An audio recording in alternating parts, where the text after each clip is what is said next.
Con ustedes, el profesor Luciano Jaramillo, con la clase Panorama Bíblico.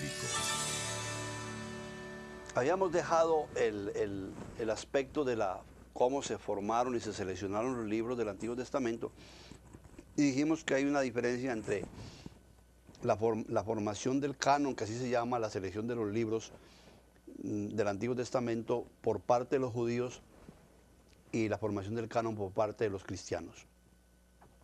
Entonces, los judíos de Palestina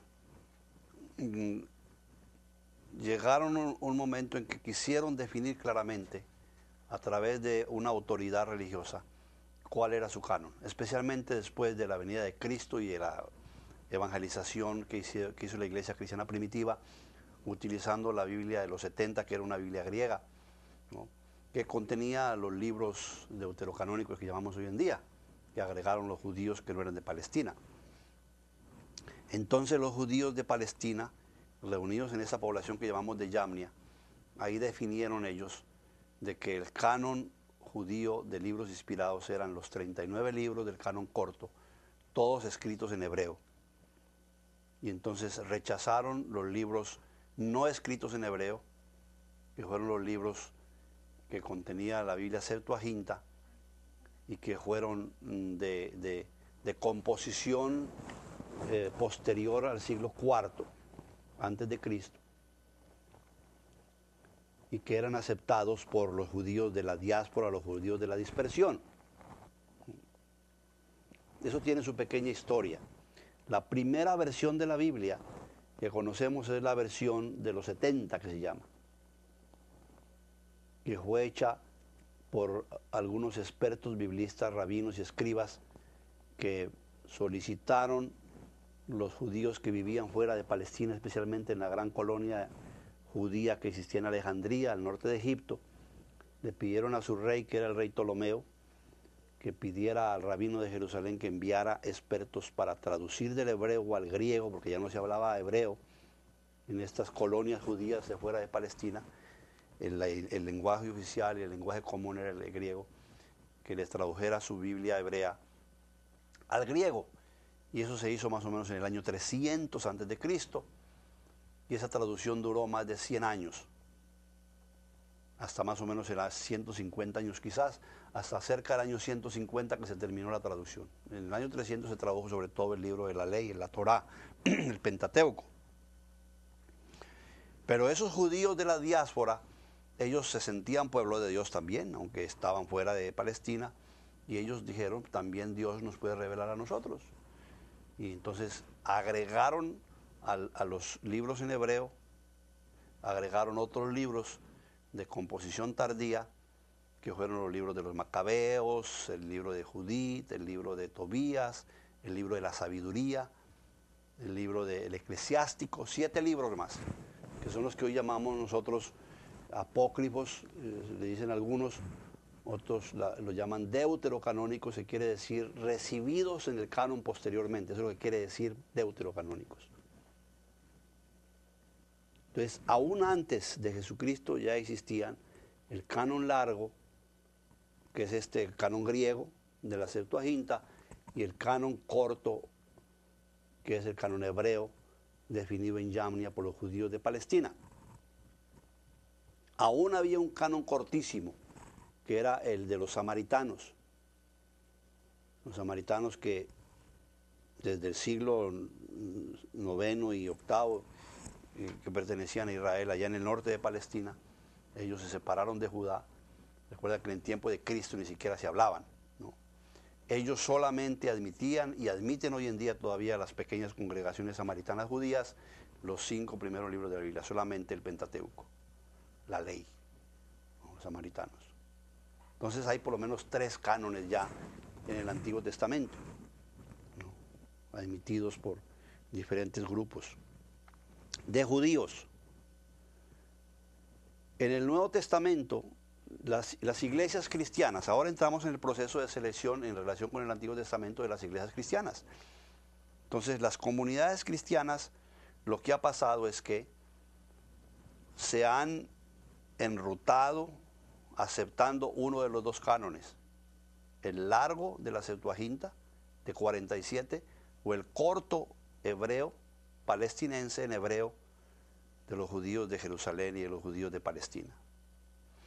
Para hacer corto esto, porque va a ser esta historia del canon y las tradiciones canónicas es una exposición larga que tiene mucho que explicarse y estamos en una introducción general de las escrituras, no tenemos tiempo, pero para hacer corto, nosotros somos evangélicos y vamos a preguntarnos por qué los evangélicos y los protestantes evangélicos aceptamos el canon corto y no el largo. Bueno, nosotros queremos tener la absoluta seguridad en relación con la palabra de Dios. Y si aún la misma iglesia católica y las iglesias ortodoxas y otras iglesias que aceptan el canon largo lo llaman deuterocanónicos, que hasta cierto punto es una pequeña nota que los disminuye un poco diciendo fueron aceptados después. Eso es lo que quiere decir deuterocanónicos.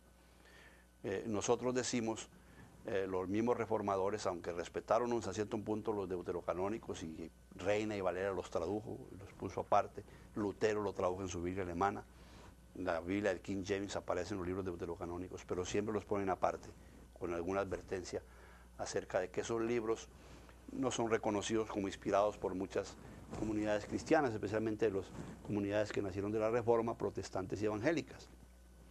¿Por qué? Porque nosotros preguntamos quién es el pueblo de Dios en el Antiguo Testamento, al cual le fue entregada su revelación. Vimos que esto es importante, el concepto de pueblo de Dios.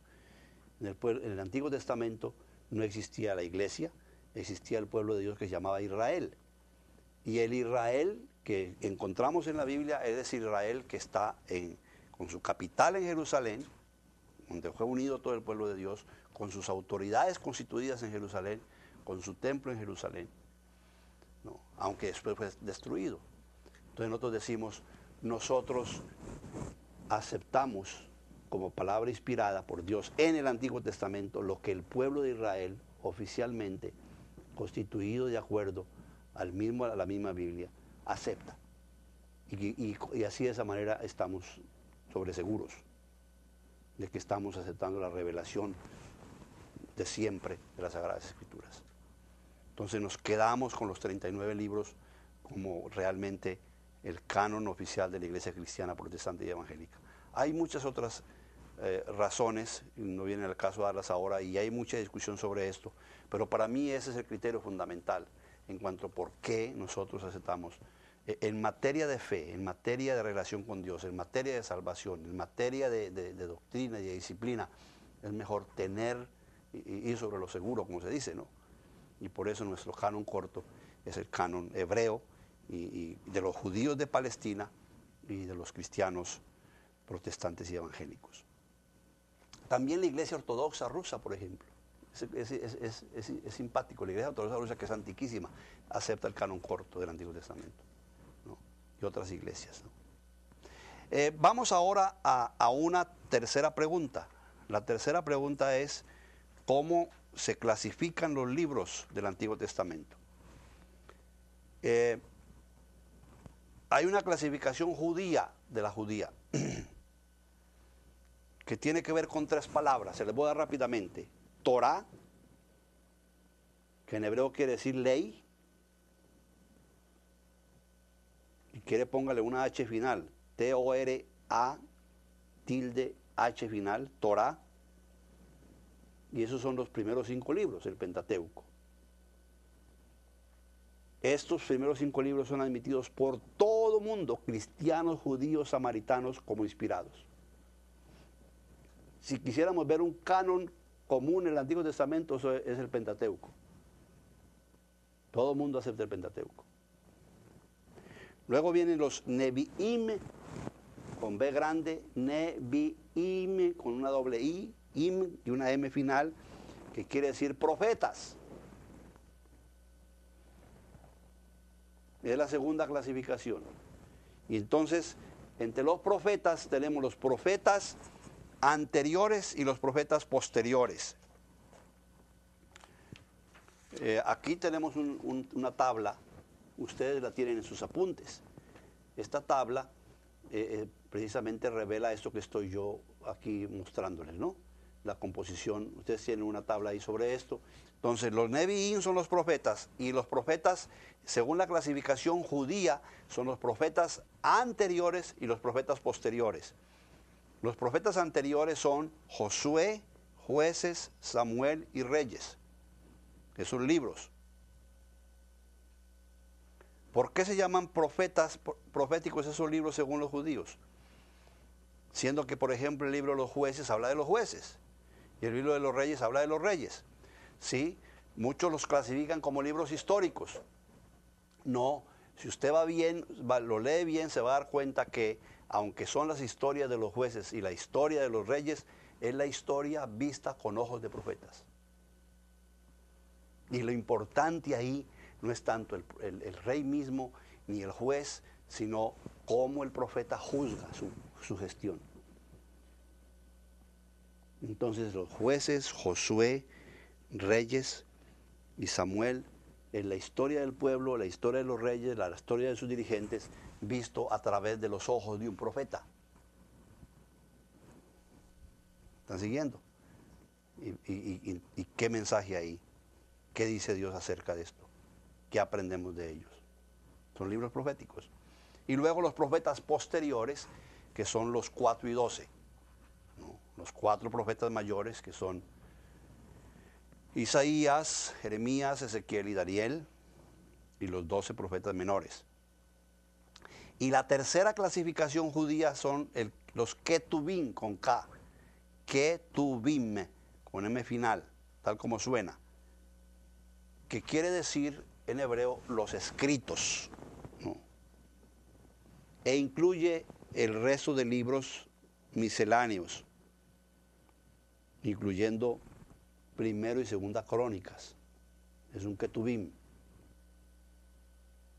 Primera y Segunda Crónicas en muchas Biblias se llaman los libros de los paralipómenos, que es una palabra también hebrea, ¿no? Ese es el canon de los 39 libros aceptados por judíos y por los cristianos reformados y cristianos protestantes y evangélicos. Canon corto. Ya hemos dicho que los católicos agregan 7 y algunas porciones de Esther y Daniel, que ellos llaman deuterocanónicos y muchos llaman apócrifos, ¿no?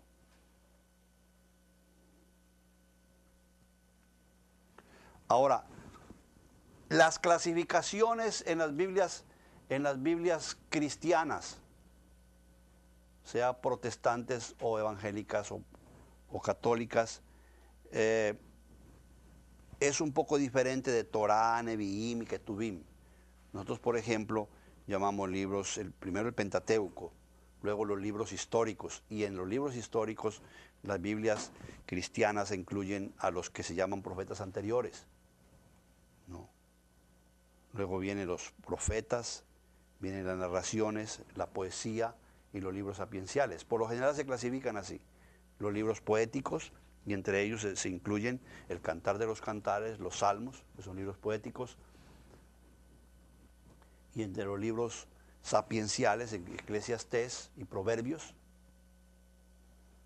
Luego los libros históricos, ya los hemos dicho, y entonces esa es una clasificación un poquitico diferente, ¿no?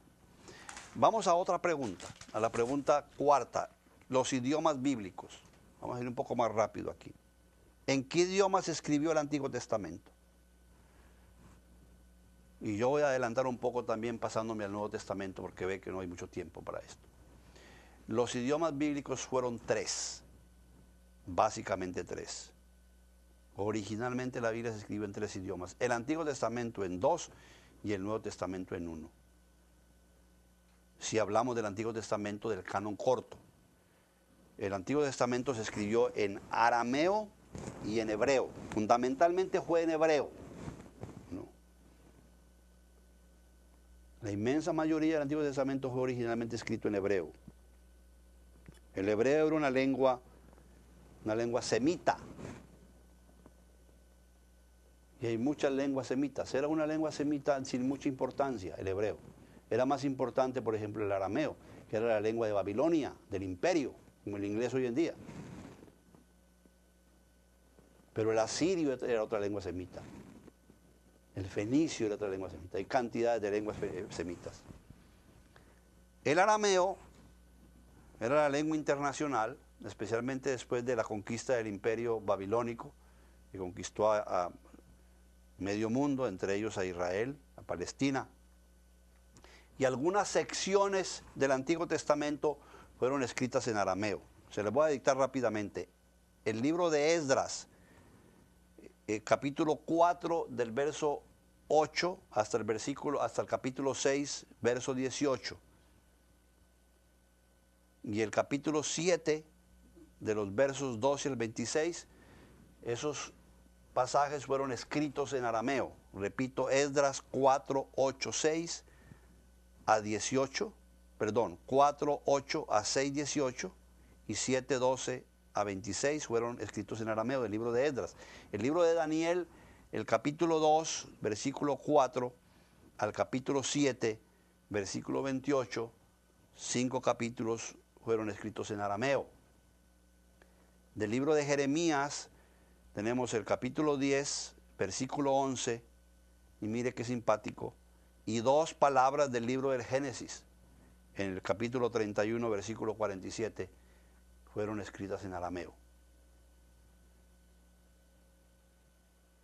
Dijimos ya que el arameo era una lengua muy importante, lengua internacional diplomática, fue la lengua de la materna de Jesús. Jesús hablaba en su vida diaria en Nazaret con su familia y sus vecinos arameo, era la lengua de... Y en el Nuevo Testamento nos quedan palabras en arameo, pronunciadas por Jesús. Por ejemplo, Talita Kumi, ese es arameo. Lamna Sabactani, esas palabras en arameo, que quiere decir, ¿por qué me has desamparado? La palabra Abba es arameo, que quiere decir papacito, es un diminutivo. Después del exilio en Babilonia en el siglo VI, se impuso el arameo en la vida diaria de Palestina. Y la Biblia se tradujo y se explicó en arameo. Esto es muy importante cuando hablamos de las traducciones de la Biblia. Como mucha gente, como pasa por ejemplo hoy con muchos latinos, cubanos y latinoamericanos en Miami y en los Estados Unidos, van perdiendo la lengua original. Entonces ya nuestra segunda y tercera generación, nuestros hijos y nietos, ya no hablan más inglés que español y casi ya no hablan español. Pierden su lengua materna. O comienzan a hablar un spanglish que a veces es aterrador, ¿no? Yo te llamo de para atrás, ¿cómo me llama de para atrás? ¿No? Es decir, le va a dar tortícolis y me llama de para atrás. En español se dice, yo te regreso la llamada, yo te retorno la llamada. Bueno, se perdió entonces al regreso del exilio, que el exilio fue varias décadas. Entonces aprendieron arameo en Babilonia, regresaron a Israel y se impuso la lengua aramea para la vida diaria. Entonces se tuvo que traducir la Biblia del hebreo al arameo y se produjo lo que se llaman los targúmenes. El targum es una traducción de pasajes bíblicos con una característica, que el targum y los targúmenes agregan una explicación a la traducción. Y eso es muy importante. Por eso son tan importantes los targúmenes para estudiar el texto.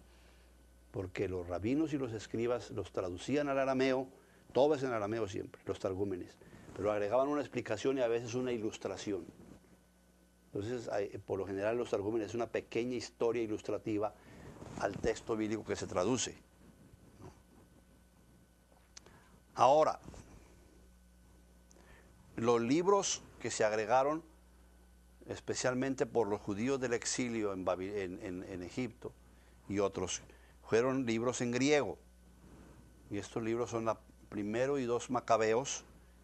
Esther tiene una parte, capítulo 10, 4 al 16, 24 de Esther es en griego. Y Daniel, del capítulo 3, versículo 24 al 13, 14 el capítulo 3, 24 a 90, a 13, 14 del libro de Daniel, de los libros deuterocanónicos o apócrifos, son en griego. Los judíos de Palestina no admitieron el griego como lengua sagrada y por eso no admitieron estos libros en la Biblia. Ya hemos explicado eso en el canon corto. Déjenme en esta última parte explicarles un poco cómo llegó la Biblia a nosotros, cómo se tradujo ese texto, escrito en esos tres idiomas. Por supuesto, les decía que iba a hablar del Nuevo Testamento. El Nuevo Testamento fue escrito, todo el Nuevo Testamento fue escrito en griego, porque era la lengua que se hablaba en su tiempo, la lengua oficial, la lengua del comercio. En la calle se hablaba griego oficialmente, a pesar de que el Imperio Romano había conquistado a Palestina y el Imperio griego, culturalmente hablando, lingüísticamente hablando, se demoró muchísimo para imponerse la cultura y la lengua romana, que es el latín, la lengua. Por el griego todavía en tiempos de Cristo, a pesar de que habían pasado ya más de 50 años de conquista de Palestina por los romanos, y sin embargo el griego seguía siendo la lengua del imperio, ¿no? Por eso el pueblo hablaba griego, y era una especie de griego muy especial. El griego que hablaba el pueblo se llamaba griego koiné, con K, koiné, que quiere decir griego común. Koiné quiere decir común. Es decir, no es un griego literario, ni un griego culto, como por ejemplo es el griego de los escritos en el siglo IV y V antes de Cristo, de los grandes autores griegos, los filósofos como Aristóteles y Platón y Sócrates. Ese es el griego clásico, que es muy diferente al griego koiné, que es el griego popular, que era el que hablaba la gente, y en ese griego koiné o común fue que se escribió el Nuevo Testamento. No. Eso es muy importante saberlo. Todos los libros del Nuevo Testamento se escribieron en griego koiné. ¿Cómo llegó el Antiguo Testamento a nosotros? Hay dos formas escritas como llegó el Nuevo Testamento a nosotros: a través de manuscritos y a través de códices. A través de manuscritos y a través de códices. ¿Qué son manuscritos? Manuscritos son por lo general membranas de piel o de papiro, aunque el papiro fue de un descubrimiento tardío en Egipto, pero de todas maneras nos quedan manuscritos en membrana de piel o piel de animales y en papiro, que se escribían por lo general en una sola cara. Se escribían en una sola cara los manuscritos. En una lámina aquí de los manuscritos para mostrarle. Estamos acosados y no queremos perder tiempo. Lo que se hacía con los manuscritos, este es un manuscrito. Mire usted. Présteme la revista que yo le di a usted y yo le muestro el manuscrito. La revista que yo les di. Esa primera que tienen ustedes ahí. Esa. Este es un manuscrito. Aquí tiene. Es un rollo que ustedes pueden ver, a veces serán pedazos que se unían de piel o de papiro y se formaba un rollo con dos instrumentos al final, ¿no? Entonces, ¿qué se hacía? Fíjese en el rollo así. Se escribía con la mano derecha, por supuesto, pero entonces el manuscrito a veces podía tener 7 metros de largo. Entonces, con esta mano se tomaba el manuscrito y con esta se escribía en columnas, ¿no? Y se escribía de atrás para adelante. Esa es la característica de las lenguas antiguas, sobre todo semitas, el arameo, el hebreo, se escribe de atrás para adelante. Por eso cuando usted abra una Biblia hebrea, no la abra en la portada de al frente, sino tiene que voltear al revés y comenzar de atrás para adelante. Y esta era la razón. Entonces se escribía aquí, se escribía una columna acá, entonces se comenzaba a enrollar del otro lado, como ustedes ven ahí, se iba desenrollando aquí, se hacía otra columna aquí, y así se iba hasta que se terminara aquí. ¿Ve? Entonces, ese es el manuscrito, ¿no? El rollo de Isaías, por ejemplo, en Qumran, que se descubrió en Qumran, que son manuscritos muy antiguos, tiene 17 tiras. Solamente el libro de Isaías, y hay varios rollos de Isaías descubiertos en Qumran. 17 tiras de piel con 7 metros 35 centímetros de largo. Cada tira, por 27 centímetros de ancho. Y hay 54 columnas con un promedio de unas 30 líneas por columnas. Se van abriendo las columnas y se va pasando otra columna. Pero todo ese manuscrito son más de casi 8 metros. Hoy en día tenemos miles de manuscritos del Antiguo Testamento, más de 5,000. Y entre ellos, 190 de esos, y con eso terminamos esta parte, entre ellos 190 de esos manuscritos datan de los años 250, escuchen bien, a 135, 250 antes de Cristo, estamos hablando del siglo III, a 125 después de Cristo. Todos estos manuscritos fueron descubiertos en el desierto de Judá, especialmente en Qumran y en Masada, a orillas del Mar Muerto. Vamos a dejar aquí y regresamos a hablar de los códices en esta última parte del Antiguo Testamento.